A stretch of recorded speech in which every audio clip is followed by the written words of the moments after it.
वज़ीर-ए-आज़म शहबाज शरीफ ने हफ्तावार महंगाई की शरह 3.57 पर आने पर पूरी कौम को मुबारकबाद दी। वज़ीर-ए-आज़म ने अपने पैगाम में कहा कि माशी टीम की काविशों की बदौलत महंगाई की शरह गुज़िश्ता 6 साल की कम तरीन सतह पर आ गई। 4 अक्टूबर 2018 के बाद आज प्राइस इंडेक्स कम तरीन सतह पर रिकॉर्ड किया गया। गुज़िश्ता बरस में रवां हफ्ते की निस्बत आज महंगाई की शरह में 39.11% की बड़ी कमी माशी टीम की दिन रात मेहनत का नतीजा है। वज़ीर-ए-आज़म ने मजीद कहा कि बैरून मुल्क से तरसीलात ज़र, दोस्त ममालिक से सरमायाकारी में इजाफा, सफारती ताल्लुकात में इस्तेहकाम पाकिस्तान की तरक्की के सफ़र की अक्कासी है।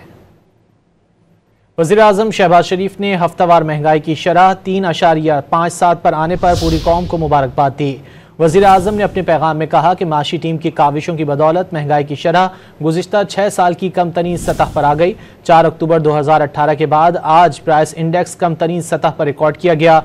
गुज़िश्ता बरस में रवां हफ्ते की निस्बत आज महंगाई की शरह में 39.11% की बड़ी कमी माशी टीम की दिन रात मेहनत का नतीजा है। वज़ीर-ए-आज़म ने मजीद कहा कि बैरून मुल्क से तरसीलात ज़र, दोस्त ममालिक से सरमायाकारी में इजाफा, सफारती ताल्लुकात में इस्तेहकाम पाकिस्तान की तरक्की के सफ़र की अक्कासी है।